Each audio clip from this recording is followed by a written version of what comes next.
See, why is gender a dimension of social stratification? And how does gender intersect other dimensions of inequality based on caste, class, race, and ethnicity? Okay. So you can take this question. Why is gender a dimension of social stratification?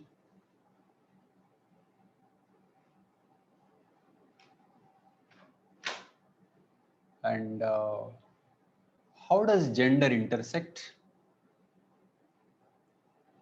other dimensions of inequality based on caste, class, race, and ethnicity?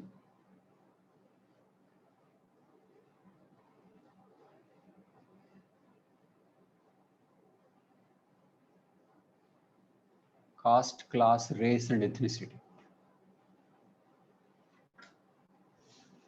So essentially, it is about intersection between gender and other dimensions.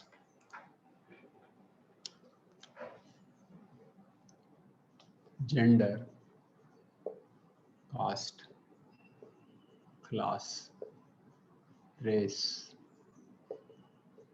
ethnicity. I'm adding religion also. Technically, religion also comes under ethnicity.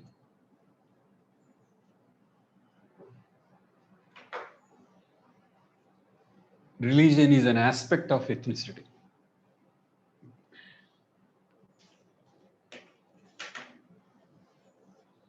Religion is an aspect of ethnicity. And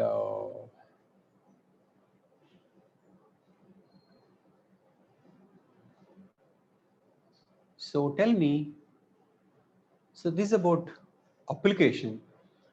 Tell me, why should other factors influence this?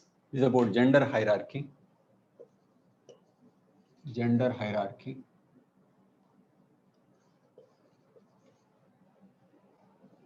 Being influenced by these aspects.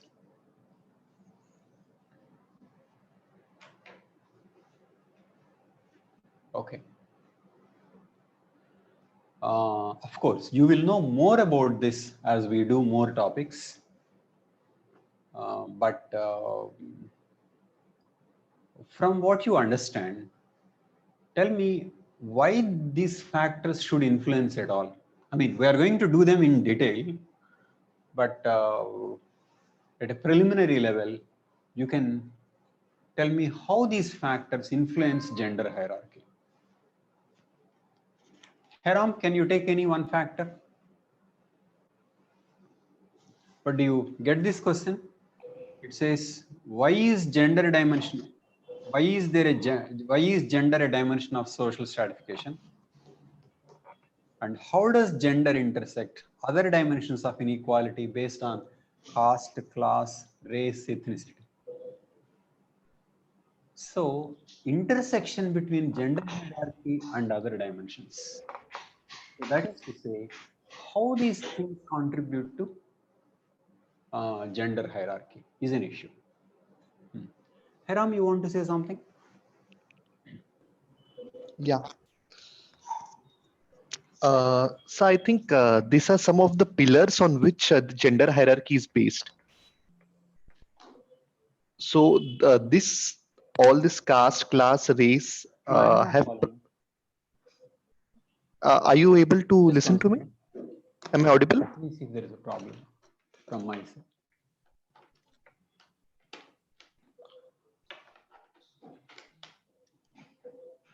Okay. Fine, you please. Yeah.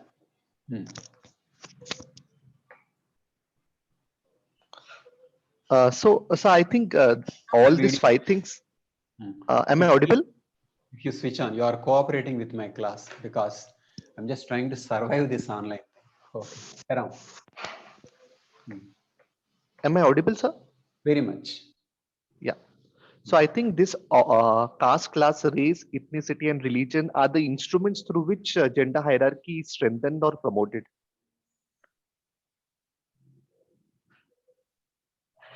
These are the things through which gender hierarchy is strengthened. Implemented. You can take one aspect. Mm, Just take one aspect of these.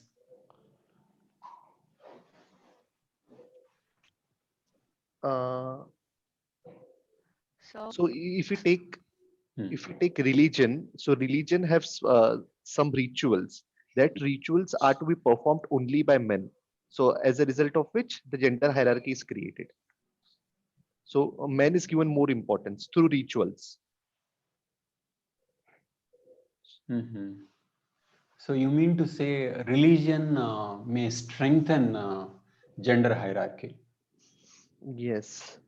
Or through these five factors, gender hierarchy is created. No, no, you just confine to one factor. Confine Okay, to any okay. one factor. Yeah. Yes, it is strengthened. Okay, so let us discuss how religion strengthens gender hierarchy. Does religion strengthen or dilute or is there any, is it a variable or it is not relevant at all?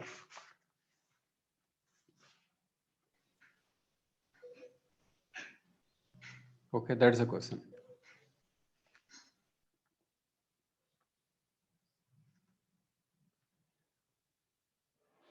Okay. I want to know, I'm going through previous question because it, yes, exactly. There is one question specific to religion. Are all world religions patriarchal? Substantiate your answer with examples. Okay. Both from 2019, they asked on the interface. So are all world religions patriarchal? Substantiate your answer with examples. That is one. Next, why is gender a dimension of social stratification and how does gender intersect other dimensions of inequality? So, fine, we will look at gender versus religion. Okay, so gender versus religion. We will confine to the topic of gender versus religion. Okay, Haram, you are saying something? So that's all religion and gender. That's what I can think now. You mean religion See, you use that involves word variable. We can use that word. hmm, involves certain rituals and it excludes women. Hmm. But are all religions equal in this regard? No, not all. Okay, what is your impression? Hmm. So some primitive means I'm not aware, but some primitive religions might not be making this distinction, or there not might be rituals only in the primitive Okay. societies, So in primitive primitive religions. societies, religion may not be playing important role in Mhm, domination. mhm. Okay. Yeah. Okay. So in the present day societies, Present day religion is there. uh, Hinduism, at least, religion is in Hindu religion, at least it is playing a major role where male has to be there for all the rituals. okay. Mm. And even for some period of time, when in a month they are not allowed to worship any do any rituals. The ladies, Okay. and so there also they are not allowed to enter the temples, not allowed to pray to God. So this is also they are strengthening the hierarchy or the importance of men, and the importance leads to gender hierarchy. So you mean to say importance to men in religious matters contributes to gender hierarchy, Yes. or is it much bigger role? So let us look at that. Importance to men in religious matters.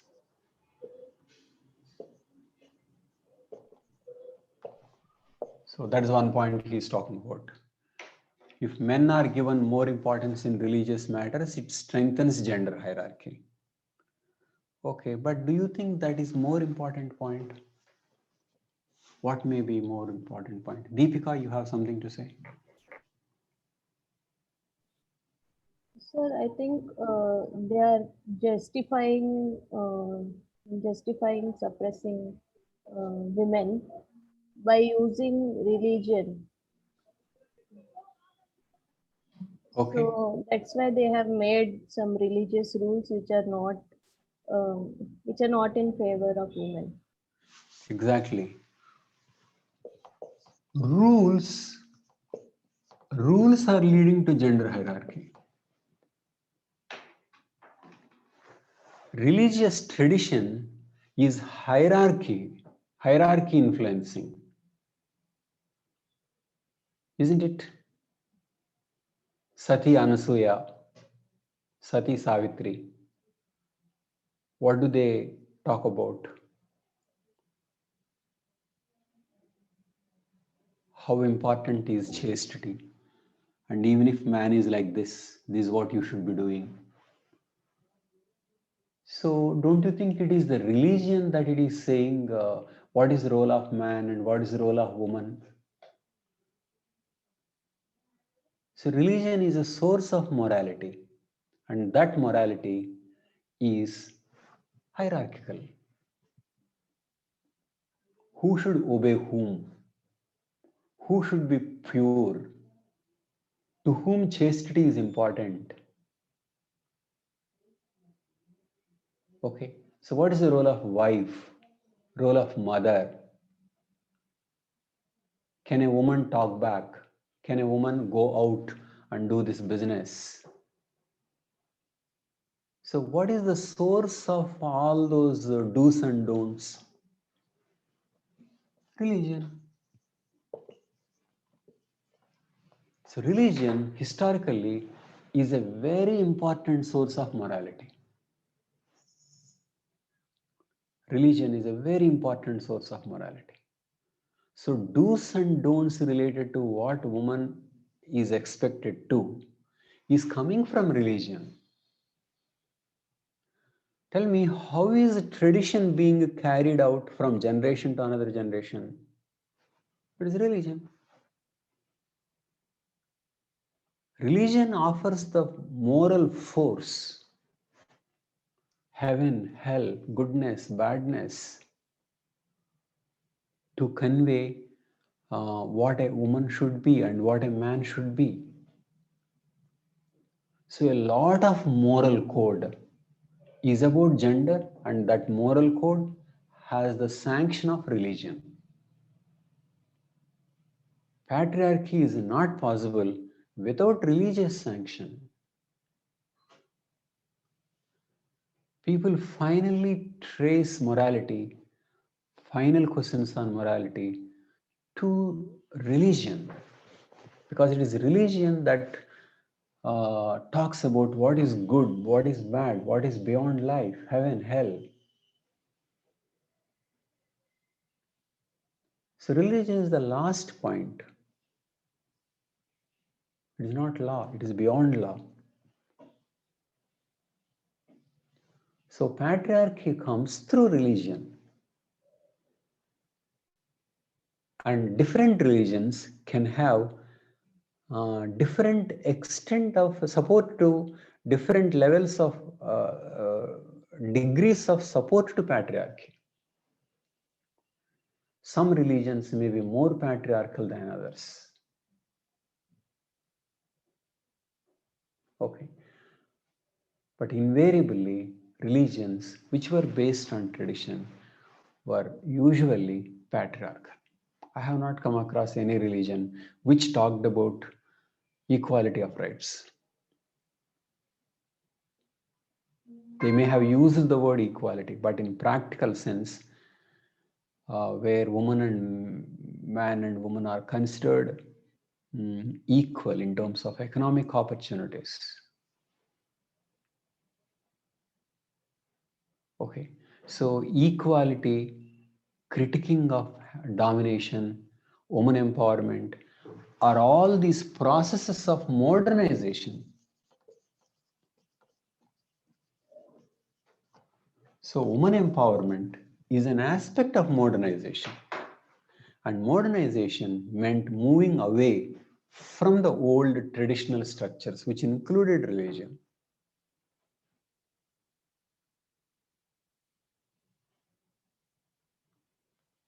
Okay, take for example Hindu religion. Who is a good woman? So much is based on religion. So when we say woman should be like this, like that, we are not actually drawing from the law. We are drawing from tradition and religion. And tradition and religion are closely connected. We are not drawing from law. So roles and statuses and expectations and morality is not coming from the law, is coming from the tradition and religion. So if the religion justifies domination, then there will be more domination. In fact, so much of change is against the notions that religion said about man-woman role.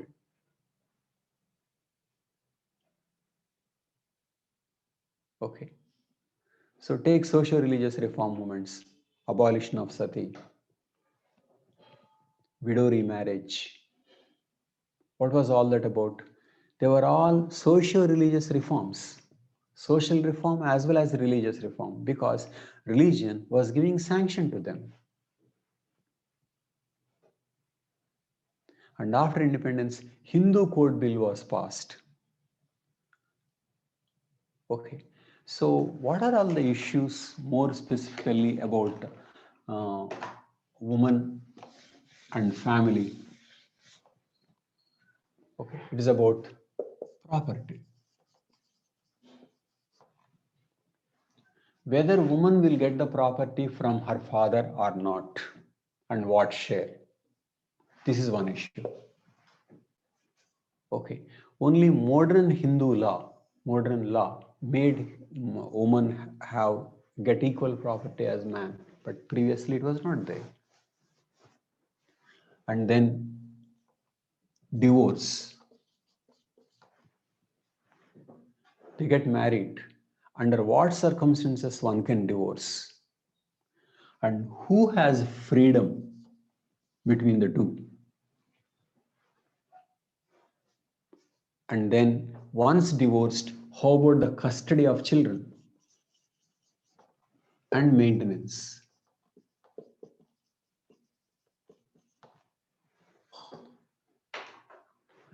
Okay, so who will get the property? That's one. And then marriage in case of conflict, divorce, and then if divorced, maintenance, the children. Often these things came from religion.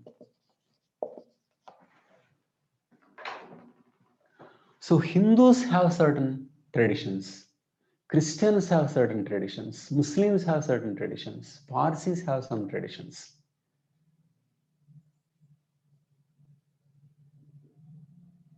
Okay, so how to get married? What are the issues? Marriage payments, dowry or bride price. Okay, marriage payments, religious connotation, property, right? It's all these things. So what religion grants to woman makes so much of difference to gender hierarchy. Under what grounds divorce is possible? Should both agree? Or can there be unilateral divorce? And then how many people one can marry? Issues of polygamy.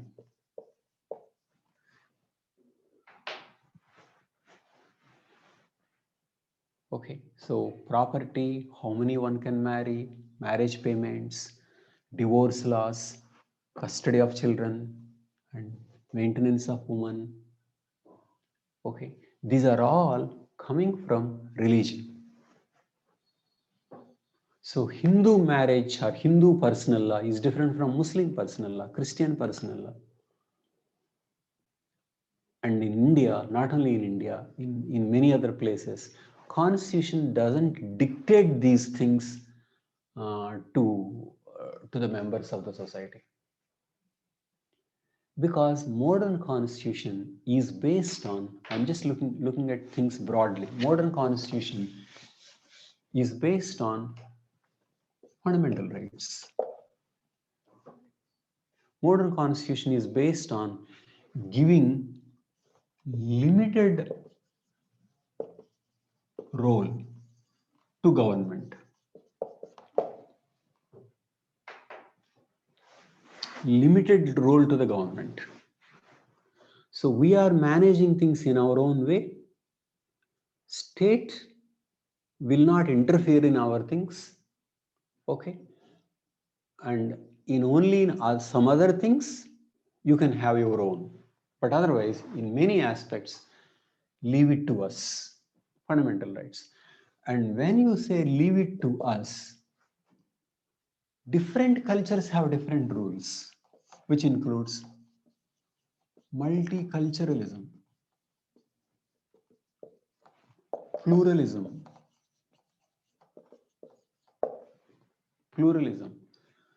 religious diversity, and India's case, secularism.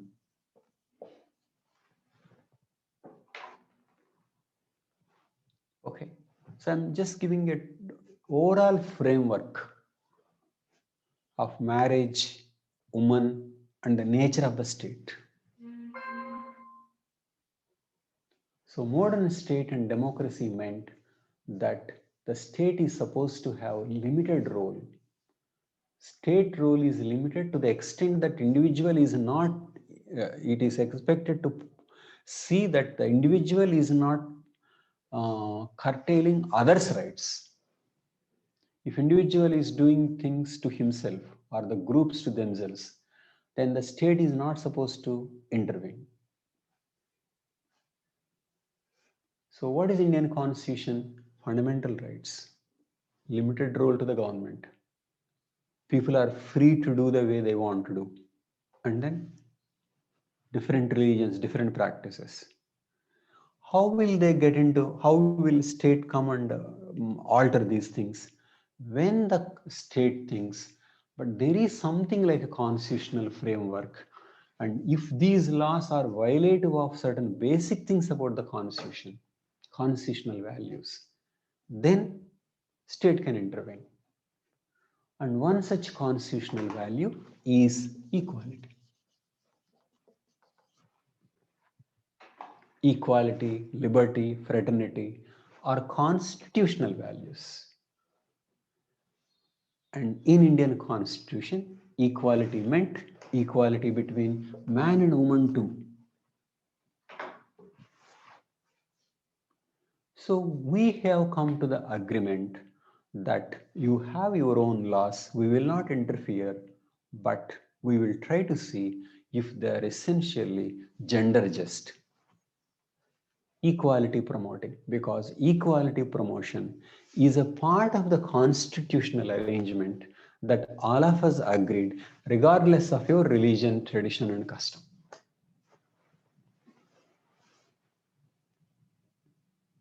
So that is why I'm using another word here. Religious morality or social morality is not the same thing as constitutional morality.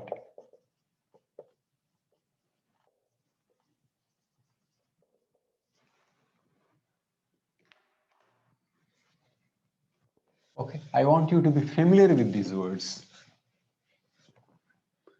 Religious morality, social morality is not the same thing as constitutional morality. So true Islam may say something, true Hinduism may say something, that is not as important as what are the values we as a nation wanted to go by, which is constitutional morality.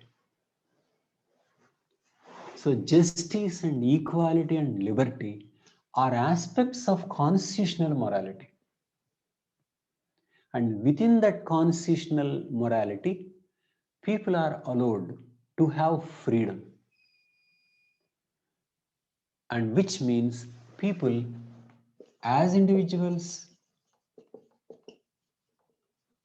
and as groups, both. Individual rights are there, group rights are there. Group rights are nothing but cultural rights.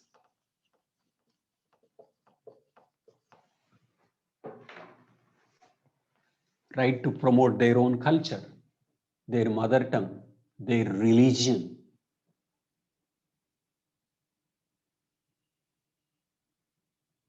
So this is an aspect of ethnicity. So ethnicity is preserved, encouraged, not disturbed, but within the constitutional framework.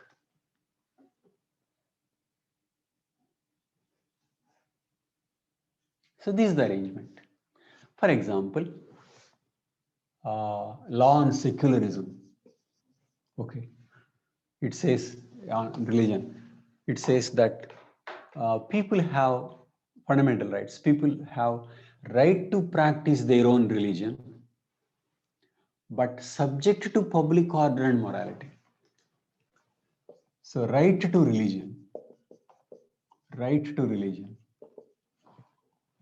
Okay, but it says subject to public order and morality. Public order and morality. It means right to practice their own religion. It is an aspect of freedom. Aspect of freedom. Do whatever you want. But remember, there is a constitution subject to public order and morality. So Indian constitution has not given absolute freedom for a person to do what all he wants in the name of religion. No. You have your own religion, have your own gods, rituals, we won't interfere. But remember, this is subject to public order and morality. So if Hinduism says, if some people say sati is an inherent part of Hinduism, constitution need not have to prove that it is not a part of Hinduism. Court can say it may be a part of Hinduism or may not be a part of Hinduism, we don't care, but it is not coming under constitutional morality, public order and morality. Which means constitution is given primacy in case of conflict. Which means diversity is allowed, but within the constitutional framework. Secularism is allowed, but within the constitutional framework. So you can say these are pluralism, multiculturalism, all these things. Okay, one is allowed, diversity. But within the constitutional framework, that constitutional framework is talking about certain values. So essential values are liberty, equality, fraternity. More specifically, democracy, socialism, secularism. So it means you are trying to give liberty as the culture says, but at the same time you are saying that there is a constitutional document which is superior to all these things. And it is this constitutional document that promotes equality, and one dimension of equality is gender equality.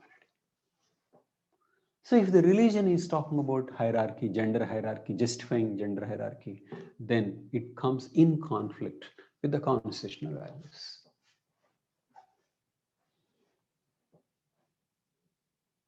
Okay. So now I stop for a minute and take your questions, please. Vishal, you have any questions?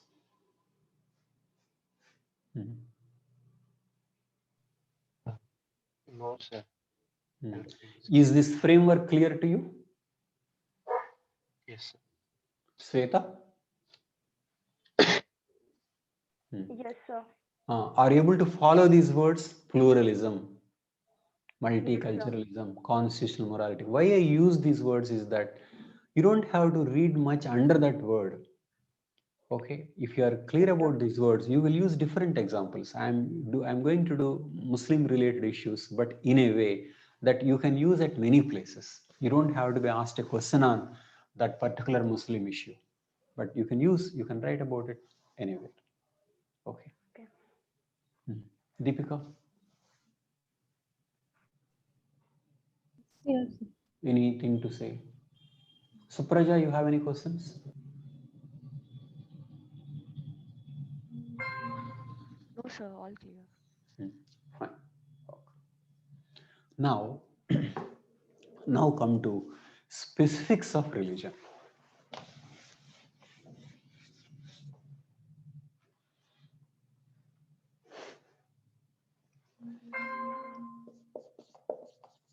We have these religions, Hindu, Muslim, Christianity, these three major religions. Hindu reform had been going on for many decades, starting from socio-religious reform movements. Okay, you know, socio-religious reform movements gave the foundation to freedom movement, and socio-religious reform movements revolved around two issues: caste and gender. Caste and gender. Okay, and then so women's participation increased, sati, widow remarriage, women's education, many things were introduced. Okay, and one important thing is that post independence big reforms took place. What was called Hindu Code Bill. Okay, Ambedkar was law minister. He was asked to go into the details, and he attempted a comprehensive reform. But you know, there was so much opposition to that reform. Finally, Nehru could not deliver, and Ambedkar resigned and left. But after Ambedkar left, slowly, over a period of time, piece by piece, Hindu reform took place through through a series of legislations.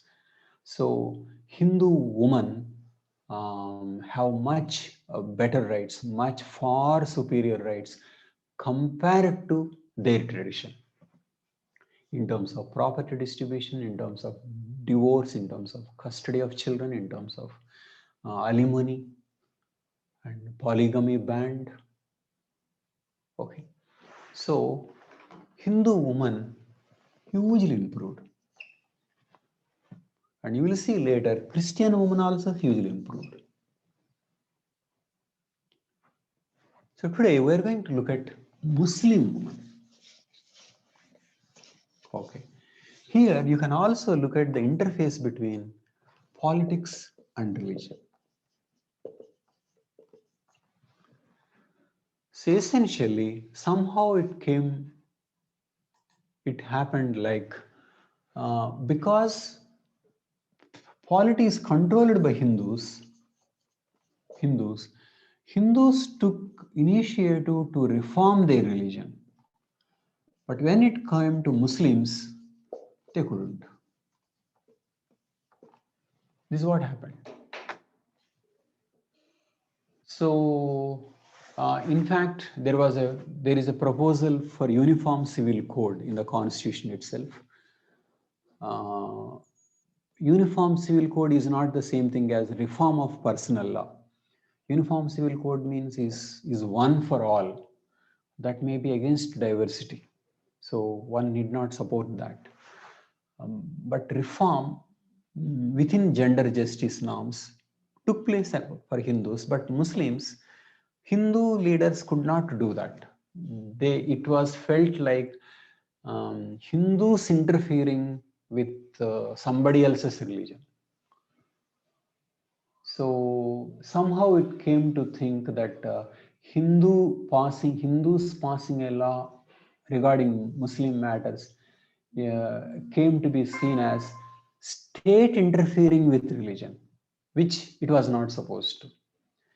In fact, state can interfere religion, that is number one, because secularism doesn't mean non-interference. When the religion is not in the constitutional spirit, then it can interfere. But for variety of reasons, that Hindu leadership uh, did not intervene, and because of which Muslim women were in a particularly bad situation. And here, if you look at the historical context of Islam, it seems that going by the regions in which Islam evolved, extremely primitive forms of punishment and extreme levels of patriarchy is there among Muslims, be it burqa and many other things. Prophet Muhammad seemed to have improved from what was there before. I mean, before he was there, so he improved, he made it more liberal. But if you take Islamic law compared to present day societies, if you take Sharia compared to modern law, Sharia seems to be much outdated. Okay, so it was with that system Muslim women were living. Okay, so they have a general backwardness, and plus Muslim women are particularly backward in many ways. Here I'll show you some data on this, but if you have any questions, you can ask me. Any questions on this? First of all, do you think that the religions can be unequal in terms of patriarchy? Yes or no? Yes. That is the first point. So don't say all religions say the same thing, all religions promote equality. No, it is not like that. Okay, religions can be unequal towards hierarchy. Each religion may have its own strong points and may have its own weak points. For example, caste is an extreme weak point in Hinduism. On different dimensions, religions may do better and may not do better. So you can't take a stand that all religions are equal and they're equally good or equally bad. It need not be like that. They can be good in certain dimensions and they can be very bad in certain dimensions. But definitely in the treatment of women, Islam seems to be doing particularly poorly. Okay. So that tradition continued.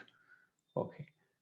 So a lot of gender hierarchy was there among Muslims.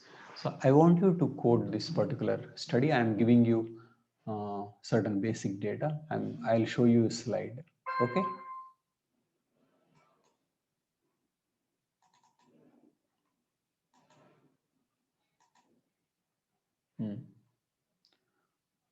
See, read this.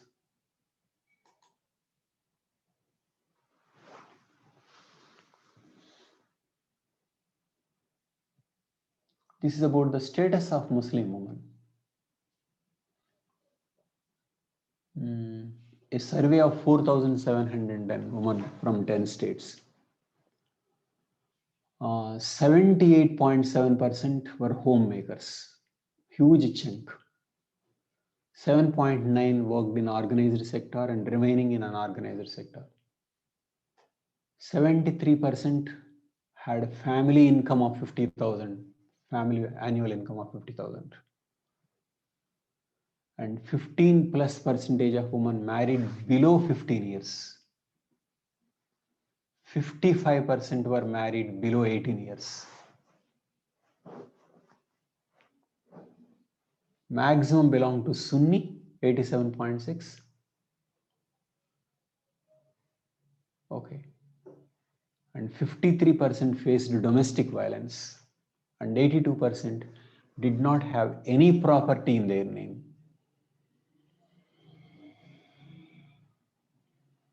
Next, marriage related.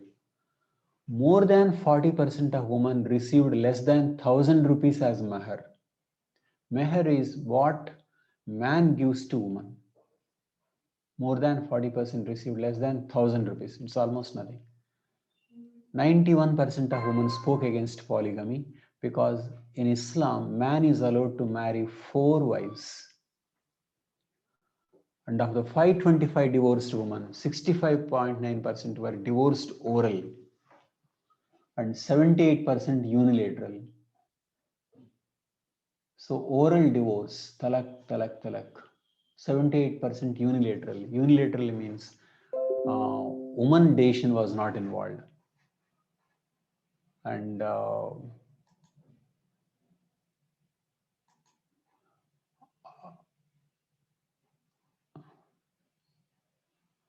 half the divorced women did not receive maintenance from their ex-husbands. So 89% wanted the government to codify Muslim personal law.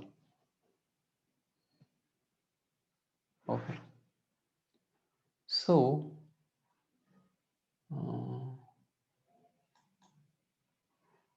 this was the position. So tell me, from what you read, how are they different from Hindu women? What are the most disabling features that Muslim women face? You can put in an order, prioritize.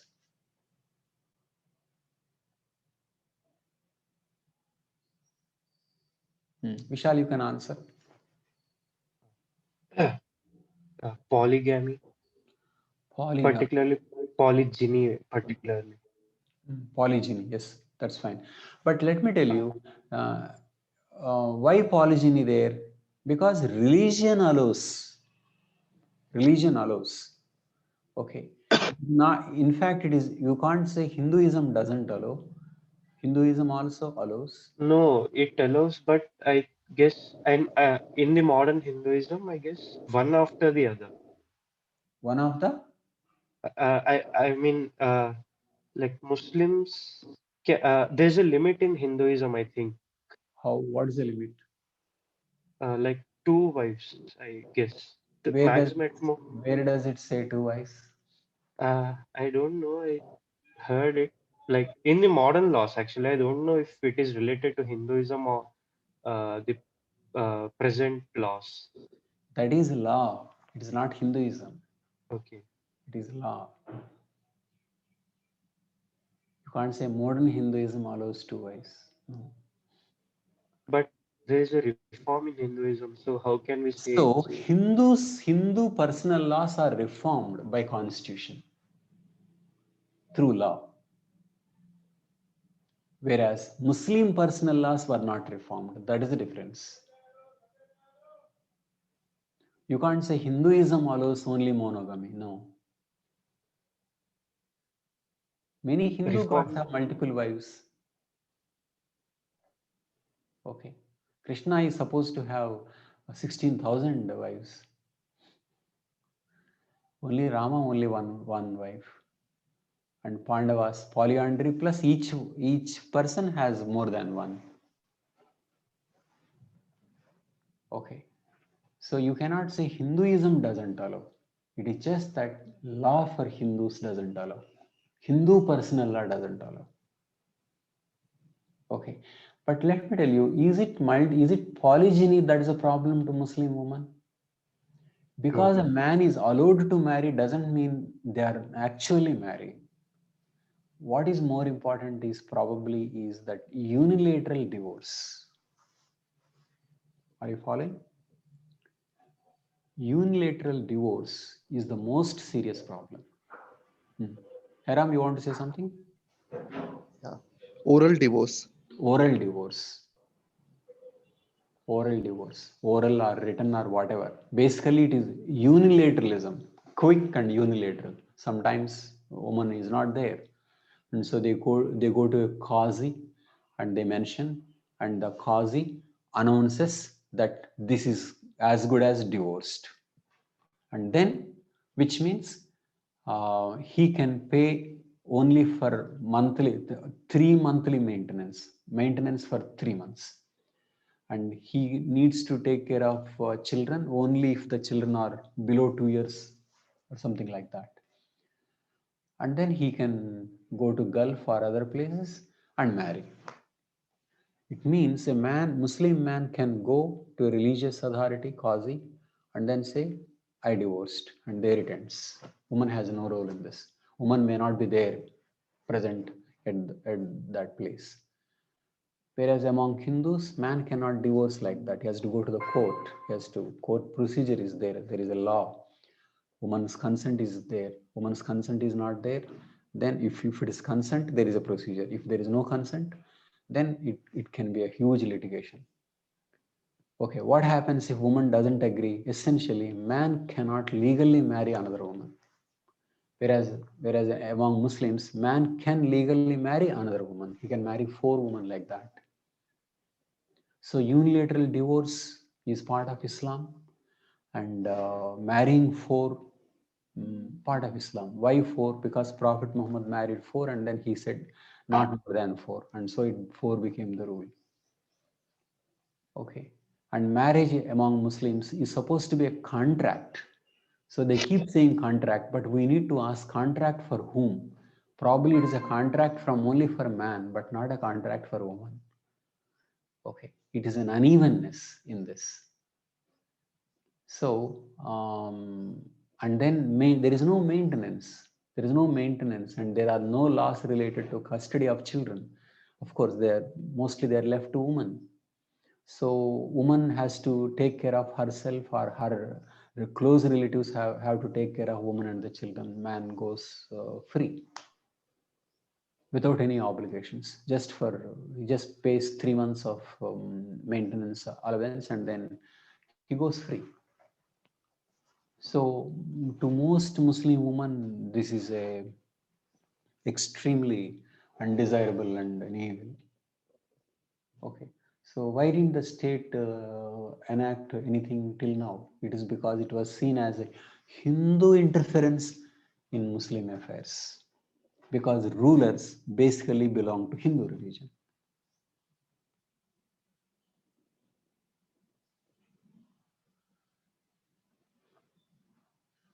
Okay, so Muslim women were different from Hindu women because of polygamy, unilateral divorce system, and then you can also see on the whole backwardness.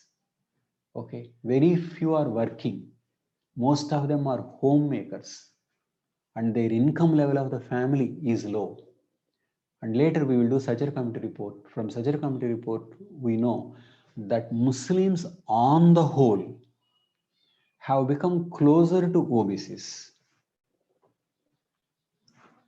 So OBCs constitute the second level, right? Hindu upper caste, Hindu OBCs, and Hindu Dalits. So Muslims on the whole are slightly above Dalits and closer to OBCs. So Muslim socio-economic status declined over these decades. That is the report of Sajjar Committee. But Sajjar Committee did not go through these women personal issues. So this particular organization, Mahila Andolan, went through particular Muslim women issues. Around 4,000 plus were interviewed, and then it came out with this data. Sajjar Committee did not go into the details of Muslim women. So this is one very objective study we have published in EPW, and then I'm posting it to you. Okay. Sir, even So just one second. So on the whole backwardness, lower income, women, most of them homemakers, less educated, very early marriage, and then this subjected to polygamy, oral divorce, unilateral divorce, and no maintenance. So this is what they are subjected to. It is not that everything is same and they have only this triple talaq. Not like that. In general, they are backward. Why are they in general backward? Definitely something to do with religion. Okay. So that was what it was. Okay, why state did not reform till now is a serious issue. Okay, I don't think that is a part of secularism. No, this is irresponsibility. Because secularism doesn't mean you leave women to themselves to their religion. Okay, and most women want reform according to the survey. Okay, Vishal, you want to say something? Yeah. Is also female genital mutilation something which makes them more vulnerable? Like Exactly. it is also prevalent among Islam, many of the Shias particularly. I don't know about India's case, but in India, Muslims are mostly Sunni, not Shia. No, there is a particular sect called Dawoodi Bohras Mhm. in India who Mhm. are more vulnerable to these kind of mutilations. Maybe, I don't know. It's mainly prevalent in the Northern African, Sub-Saharan regions Okay. and Arabian regions. Oh, fine. Oh, oh, okay. Okay. Want to say something?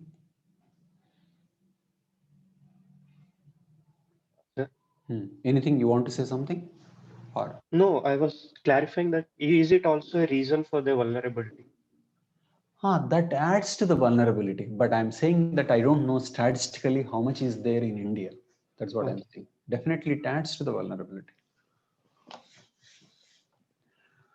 And one more thing here I want you to understand is that this is essentially a gender issue, but made out to be an issue of religion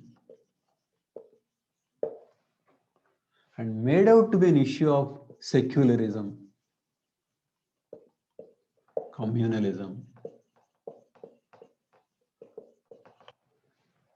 Woman is not being seen as woman. Woman is being seen as a Muslim woman. So this is about which identity we highlight.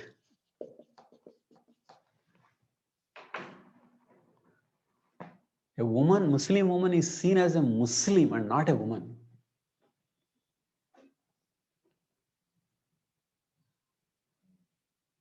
Okay. So one way of suppressing gender rights is to discourage gender identity. Make the woman think as members of other identities, Hindus, our caste identities, our religious identities, but not as woman. Do you know, identity plays a very, very important role. Okay. Muslims want people to think, Muslim political parties want people to think as Muslims. BJP may want people to think as Hindus. Communist Party may want people to think in terms of classes, but class is not an identity. Caste is an identity. Upper caste people want people to think as castes. Okay, Dalit groups want people to think Dalits as Dalits. So political parties and organizations promote particular identities. Anything other than class is an identity. Gender is an identity. Caste is an identity. Religion is an identity. Tribe is an identity. Only thing that is not identity is class. Rich is not identity. Rich is economic position. Race is an identity. Black, white is an identity. Okay. Language is an identity. Telugu speaking, Kannada speaking is an identity. So the question is, one way to make women ignore these issues is to highlight other identities. Okay, so what this group did was, this woman Mahila Andolan did was to highlight the gender identity. Okay, during Rajiv Gandhi time, when Rajiv Gandhi was the prime minister in 1984 plus, one woman by name Shah Bano, an old woman, Shah Bano was given unilateral divorce, and she fought for alimony, and finally local courts did not give. Finally, he went higher court, and in Supreme Court in 1985 said her husband should give maintenance to her throughout her life because she didn't have any income. Unilateral divorce, and she didn't have any income, which Muslim groups felt that it is an interference of the Supreme Court in their religious affairs. And that they made it a big issue. And Rajiv Gandhi, using his majority in the parliament, had to pass a law in 1986 undoing the Supreme Court judgment. And many liberal minded people were horrified by what Rajiv Gandhi did. And BJP and other Hindutva groups took it as this is a very clear case of false secularism or Muslim appeasement. And these things contributed to Ram Mandir movement. See, look at this party. Supreme Court gave a just judgment, and these people are trying to undo it to please certain Muslim groups. So, gender issue became a game in politics, because of which women suffered. So, to the extent gender issue becomes prominent, then things will be better off. For example, when people are voting for a party, so take it TDP or YSRCP in Andhra Pradesh. How do people vote? I mean, do families vote? Who decides in a family? Does man decide or a woman decide? Or do women are voting in terms of woman? This party has done something to women and let me vote, like that. So woman identity is important. If a party, if women vote as women, then the party is likely to think in terms of how to please women. Self-help groups, women loans, various kinds of things. Otherwise, people will go by all other considerations. So in any political process, you have to see which identity is playing a role. So different political parties want to rake up different identities, and they want to increase the salience of one identity as opposed to another identity. So what is the identity that they want to rake up, and which identity becomes more salient, and how the politics plays out is related to how finally gender hierarchy is influenced.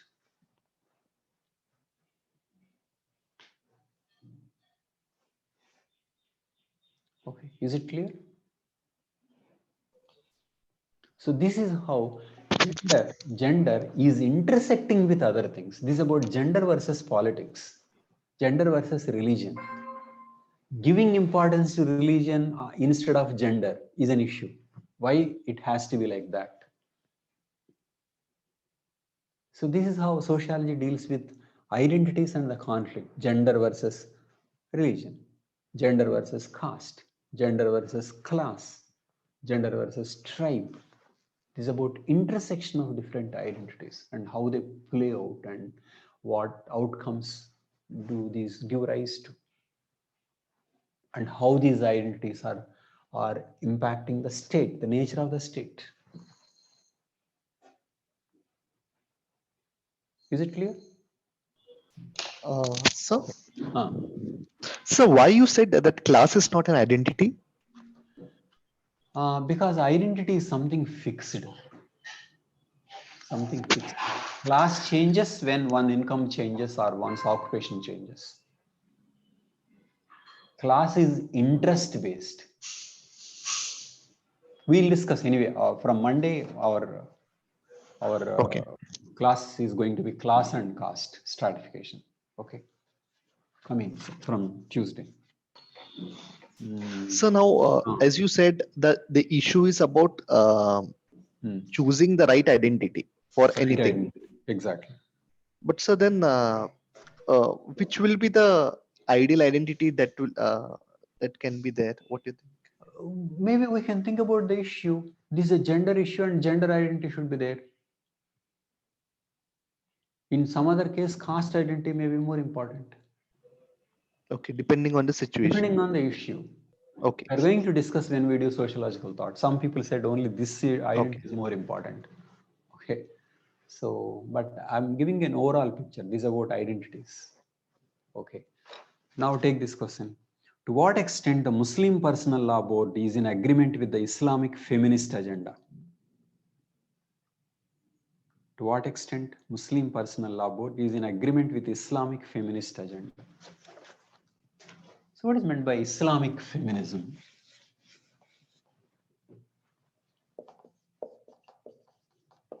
Islamic feminism.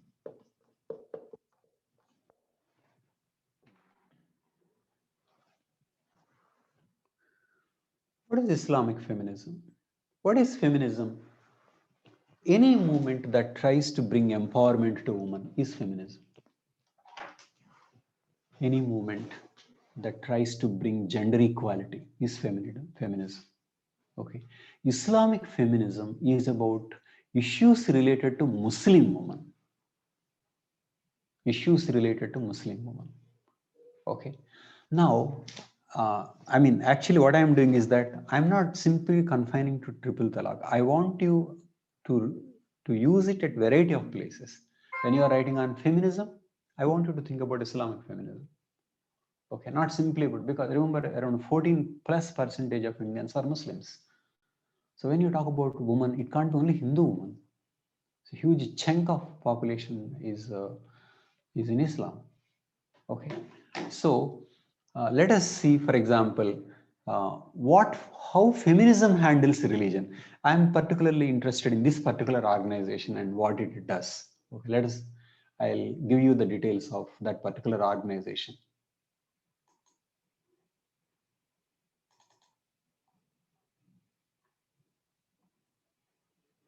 See, go through this.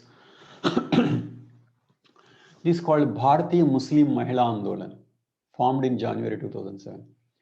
Of Muslim women, led by Muslim women. Works for citizenship rights of all. See, please pay attention to the word citizenship. You have a topic called citizenship. This is about citizenship rights, but particularly of Muslim women. In 2015, it has 60,000 members in 15 states. And next, it shares values of justice, democracy, and secularism enshrined in the Constitution, as well as justice and peace enshrined in the Quran. It believes in women's position as equal citizen and strives to build Muslim women leadership. Works on the issues of education, job security, law and health. Opposed to communalism, believes in mutual respect and harmony. Stands in solidarity with all those who believe in social justice and equality. Okay. Tell me, what do you think are the important points? I mean, each word is pregnant with so much meaning. Tell me, what is the main point that this group is saying? I posted articles, one article, one written in APW by those two women who are the co-founders of the group. Okay.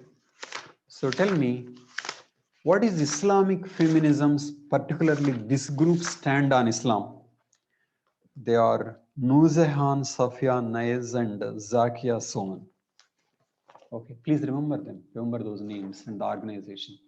And then when you are writing about role of NGO in civil society, it's like this. See, all these are, this is a case of civil society.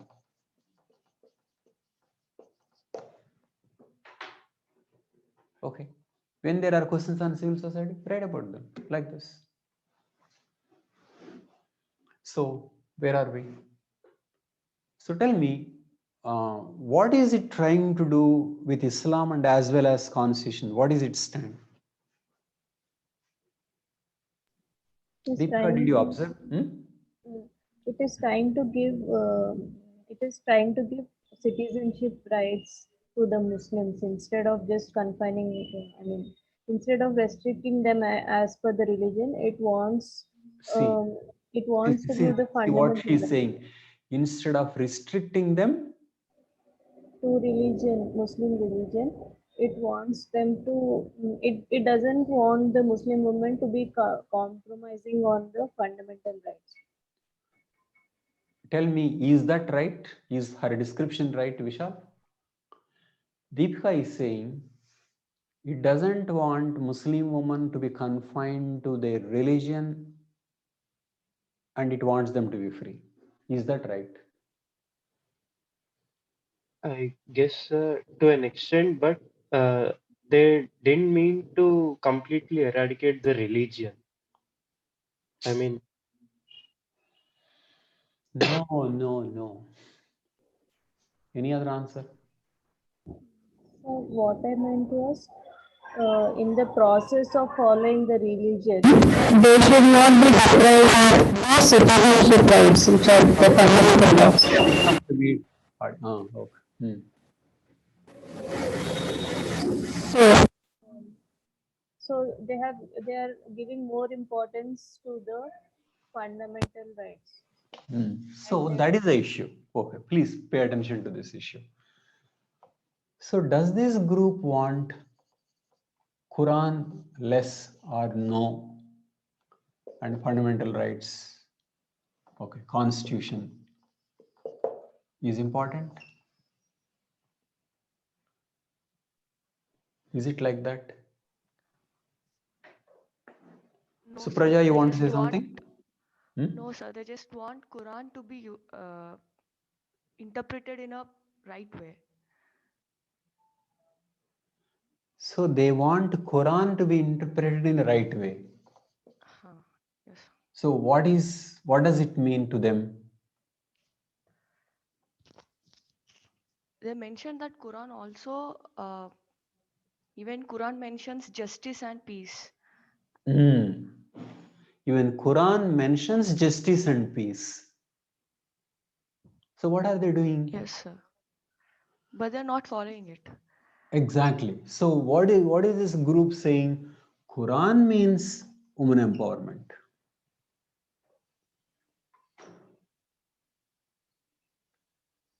And so the group says, follow Quran plus constitution. Yes. See, basically, all these are possibilities. One, you can say Quran plus constitution. You can say Quran down and constitution. You can say Quran yes, constitution down. Okay. So, which stand that this group took? One or two or three?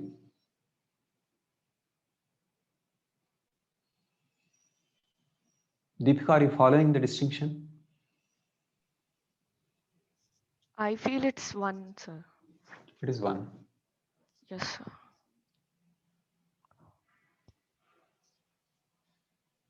It is one. Quran plus constitution. Tell me, what is the difference between saying Quran plus constitution or only Quran or no Quran but only constitution?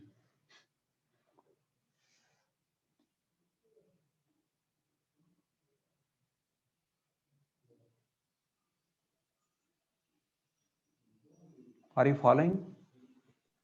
In Quran plus Constitution, they are not demeaning Quran and also they are not following Constitution.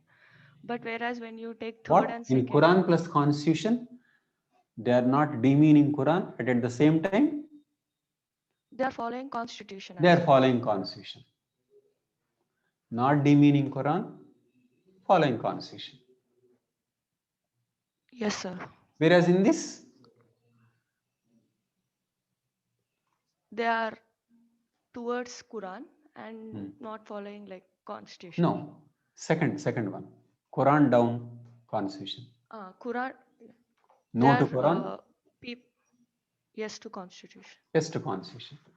Tell me, what would be Ambedkar's approach? We're not talking about Quran, say Hindu scripture. What would Ambedkar say about social reform? Second point. Second, reject religion, go for Yes. constitution.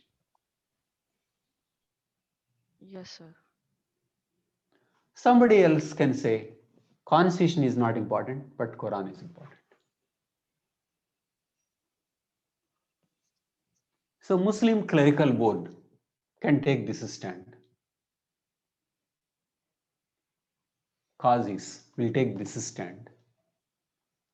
But then, what do liberals take? Should liberals say Quran is wrong, so go for constitution, or should they say follow Quran and also constitution? This is an issue.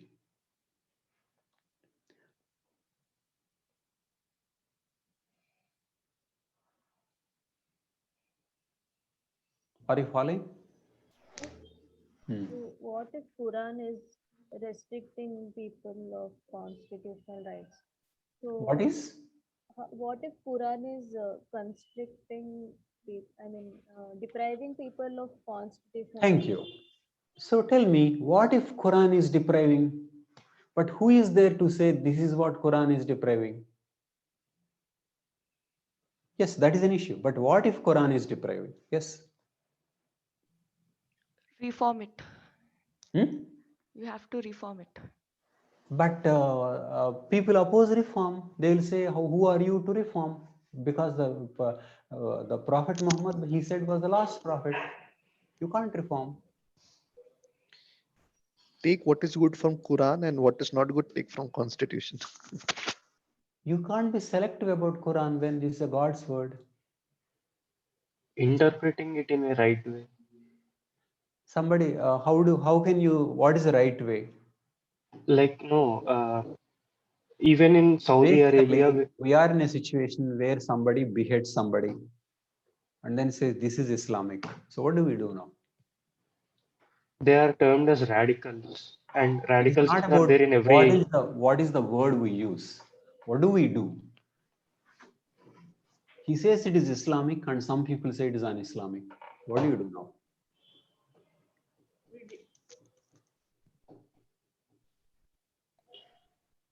So interpreting Quran on the basis of fundamental rights. But then, if you are interpreting in one particular way, somebody will say, "No, your interpretation is wrong because Quran didn't say this."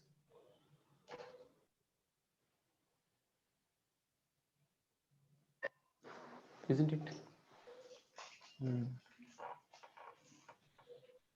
So, I can tell you this is one very serious issue. What people are doing is that they are doing politically convenient things. This group is a convenient thing. So don't attack Quran. Say true Quran not being followed. Conversation. Whether it is true Quran or not, there is nobody to settle. We will say this is it. Whereas some people can say triple talaq is truly Islamic, but don't follow it. That is Islamic but inhuman. That is one stand. It is un-Islamic, inhuman. That is another stand. But to say it is Islamic but inhuman generates controversy. You are saying it is Islamic, but it is banned. So people will say, "Oh, so you mean to say it is Islamic and yet it can be banned?"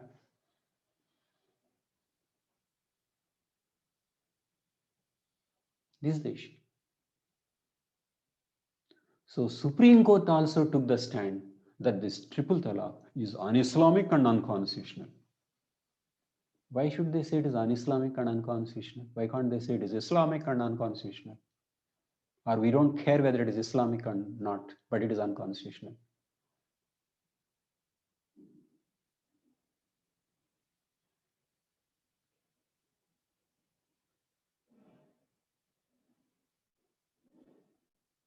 So when will people be free from this religion? Islam or any other kind?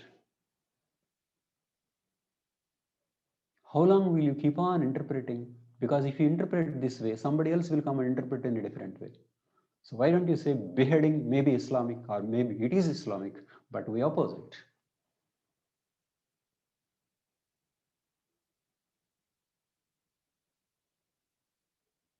So this shows what kind of a hold religion has on the people. So if you are a good person will interpret the religion in a good way. A bad person will interpret the religion in a bad way. People are not really interested what may be the truth because they are scared. They are not willing to say somebody said like that, he's outdated, let us dump it.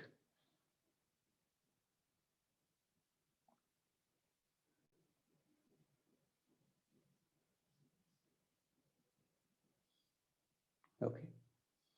So this is about what is called secularization. Secularization is not the same thing as secularism. Secularization is about role of religion in the society. In Islam, role of religion seems to be much more. Role of religion. So how far the society is secularized? How far the society is secularized? Okay. So this is one very serious problem in modern world. Islam seems least secularized, whereas other religions have secularized a lot. Christianity, so much subjected to modernization process. Christianity initiated, assaulted by modernization, spread modernization, was a vehicle. Hinduism, attacked by Christianity, reformed itself. Social religious reform, colonialism. But Islam seemed to be extremely resistant to change or many serious issues.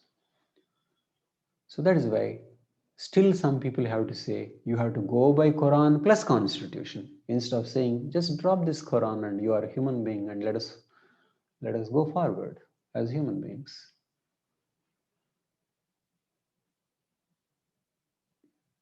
What do you say, Vishal? Which is a bold and better thing to do?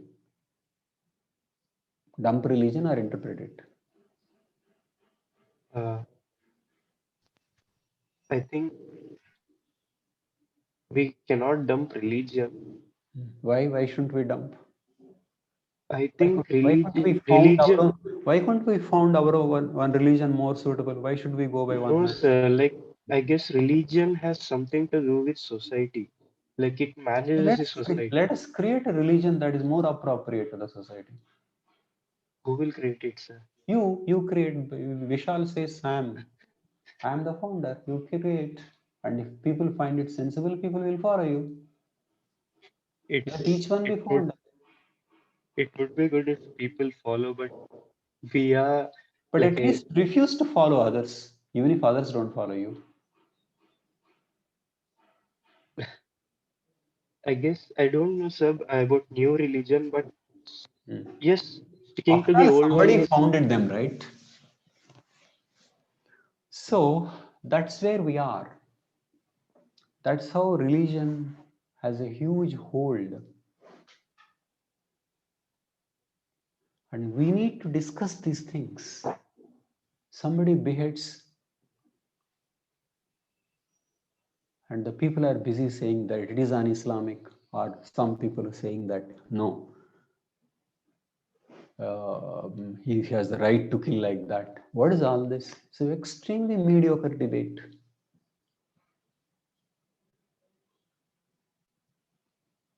Let us say maybe it's Quranic, it is Islamic, but this is inhuman. Let us come or listen to the viewpoint of the person who beheaded, why he thinks it is Islamic. So how does it matter whether it is sanctioned in Quran or not now? Why can't we say these are humans, these are women, and this is not the way to live? And gender equality is something much more than what the Quran or not even the Constitution. It is a foundational thing. That is the way to live.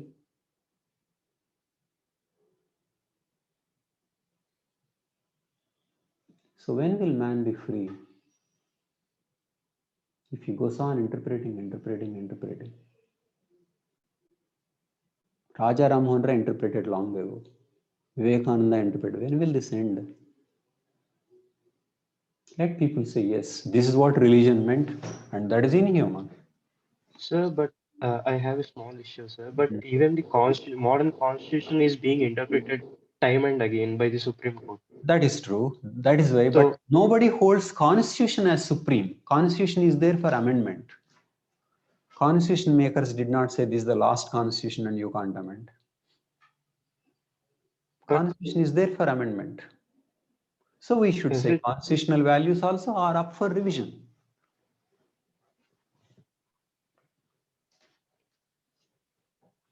So man has to discover his values as they are appropriate to his own age. Nobody can decide for future generations and for hundreds of years.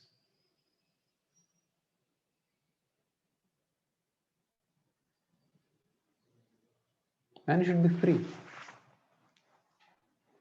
Okay, now let us go through Supreme Court judgment. Okay, Supreme Court judgment on August 2017.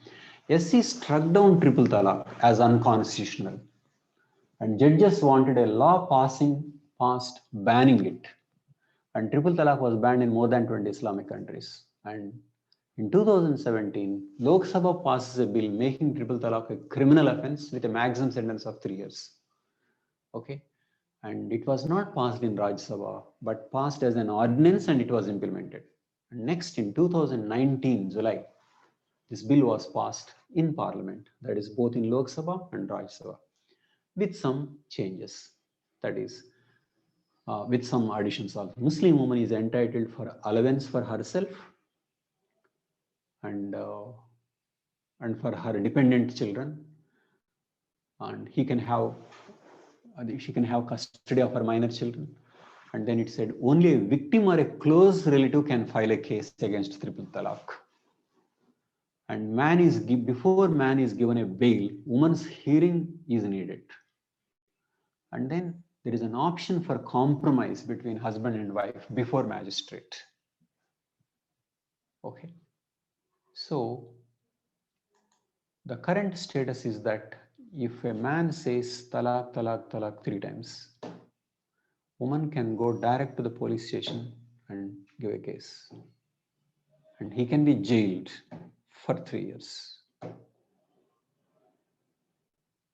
Okay. Surely, out of the fear, man won't say it. People have argued, so this is a civil law violation. Divorce comes under civil law, and how can there be a criminal? How can there be a jail sentence? Okay, but then to Hindus and others also, domestic violence gives rise to jail sentence. Dowry gives rise to jail sentence. So why shouldn't this be? And some people asked, woman can give false complaint and harass. But then who will destroy one's own marriage? It's not likely. And then asked, if your husband is in jail, who will provide for maintenance? But then when he was giving that triple talaq, he was not maintaining maintenance. He was not giving maintenance. So though some activists, liberals, certain other political parties have criticized the law, Muslim women seem to be completely in favor of it, because it is a kind of a weapon in their hands. It is not about what happens if triple talaq is given. It is about, because this can happen, they won't give.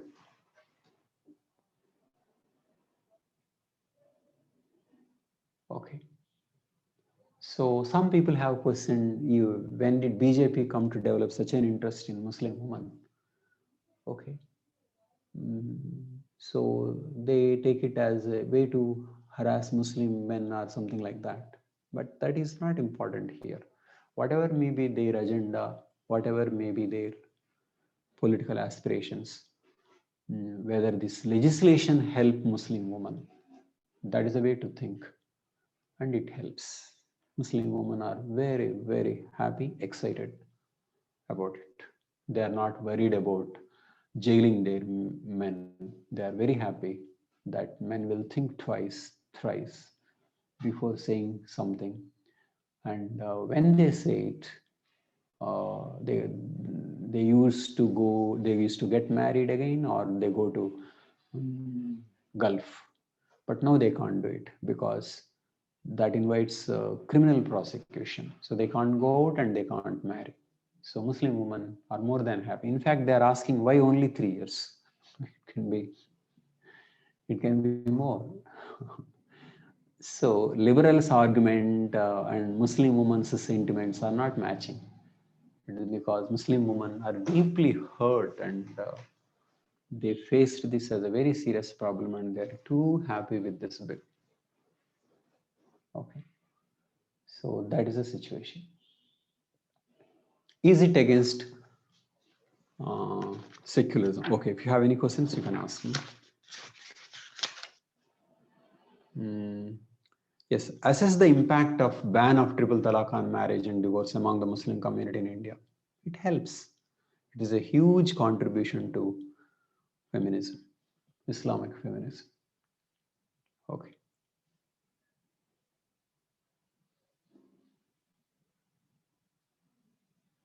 So probably this is one of the most important social legislation brought out by this government, progressive social legislation. Okay.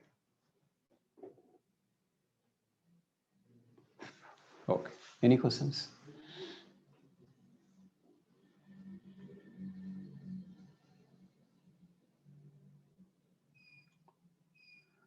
So Muslim board argued against this. These are its points. AAMPLB, All India Muslim Board, argued against SC intervention, said it would issue advisories to qazis to tell husbands not to pronounce triple talaq and social boycotts of husband who did so. And it could get 50,000 signatures, could get 48 million signatures. So sorry, BMMA, that was the organization, could get 50,000, and this group could get 48 million signatures, more than half from women. And they raised the slogan of Islam in danger. And they said next they would form uniform civil code, and next woman should marry according to Hindu rituals. So these are the things they raised. So in fact, this triple talaq is applicable only among Sunnis of Hanafi school. But then all Muslim clerics united against this, under this. So you can see the extent of patriarchy among Muslims. Very strong patriarchy, and using religion to justify patriarchy. And such a popular measure as this among women did not find expression as a gender issue and did not get the approval till now. But things have changed, maybe because of modernization, social media, more consciousness about the rights, NGOs, the Supreme Court, and finally, something like this could happen. Okay. And if you ask me, I mean, one way of undermining religion, and particularly Islam, I think is a gender issue. I would say this is a way to handle even issues like terrorism and fundamentalism, because all religions seem to be very, very conservative when it comes to gender issues, and Islam is very much conservative. So one way to handle Islamic fundamentalism is not about debating about what Quran meant and its interpretation. Just empower women. Empower women. They will settle their scores with Prophet Muhammad. Outsiders need not intervene. It can be woman versus the Prophet. Gender empowerment. Gender empowerment. So they will question men. And when they are questioning men, they will find out what kind of scriptures they were asked to read and what kind of systems these scriptures supported. And they will question religion, they will question everything. So gender empowerment can be a strategy to undermine fanaticism and fundamentalism and communalism. You don't have to have theological debates on literal and real meaning of Quran. No, not necessary. Empower women, give them jobs, give them education. Sir, They will fight the battle for modernization process. Please, sir, Subraj. I don't think only like women empowerment would definitely eradicate all this, because even women should have that zeal to empower. Because I have seen many Muslim women in my college itself, they'll be like, I just don't want to study, I just want to get married. So the upbringing also plays a very key role, because they should have that zeal to get empowered. Only then we can empower them. That's true. But how did Hindu women change?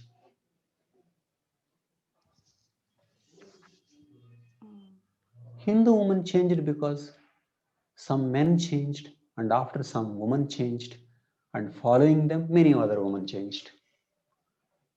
During Brahmo Samaj times, when a family sends a lady to college, that family is banned, socially boycotted. So first men talked about, and then women, and then now it became women's education is a common thing. So somewhere something, because freedom is everybody's psychological need. Nobody seeks bondage. Nobody seeks. Freedom spreads, liberty spreads.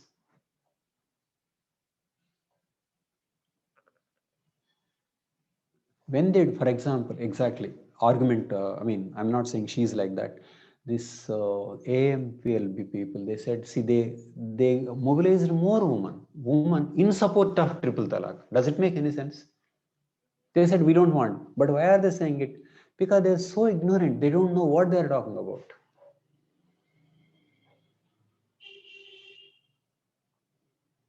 So this group said, you mobilized only these thousands. We had more signatures of more women. How? Because these women were completely ignorant. So somewhere something to start. So Islam has to be modernized. And Islam modernization is not easy. Gender empowerment is the way.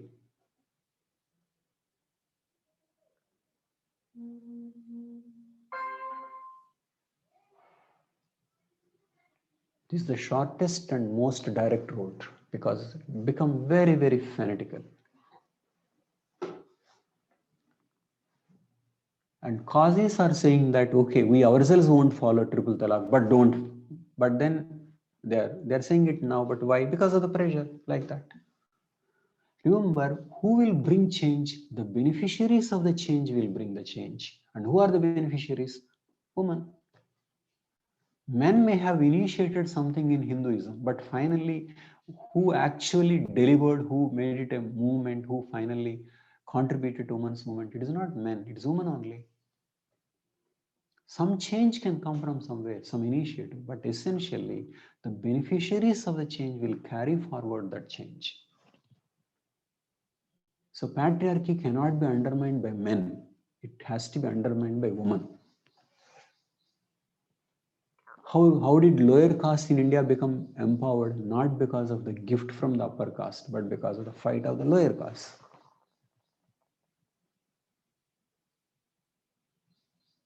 Why should lower caste fight? Because it is to their benefit. That is how things should change. Remember, you see one thing, people really don't want equality. People want to be equal to somebody above. They don't want to be equal to somebody below. Women want to be equal to men. It is not the other way around. So equality is a slogan around which the deprived want to assert and move up.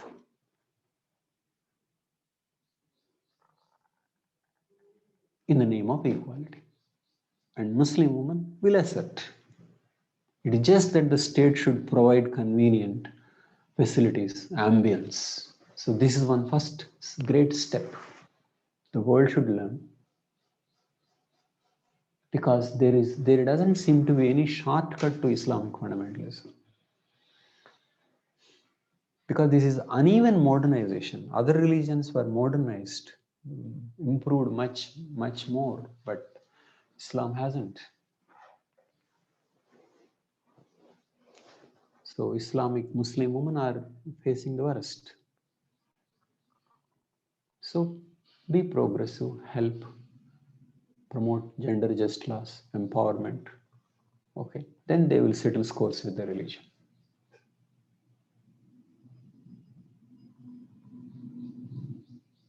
Okay, otherwise you can't handle Islam.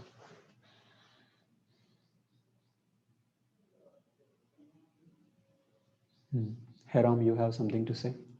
So this is a politically convenient to say Quran plus, but I would say bolder approach is Quran or no Quran. We don't want. We want this. One activist in Bangladesh took such a stand. This is Islamic and inhuman. But very few people are like that. This is Islamic. This is Quran only and inhuman. Rather than interpreting Quran in such a way, so not like that. Somewhere you have to take a break. Somewhere you have to be bold, because we had enough of this nonsense. It's not only this religion. Many religions have this. It's just that many have moved forward. Okay. So this is how religion, gender, state are interlinked process. Sir, but if we completely put aside Quran, then I feel religion is very important to maintain a social order. Then crime rate, theft, if people become more liberal, they don't fear God. So if they don't fear God, they'll commit We will look nonsense. into that. We will look into religion is one separate unit. Sure, we'll look into that. Okay. What to do with the religion. Okay. From Tuesday, we are starting caste and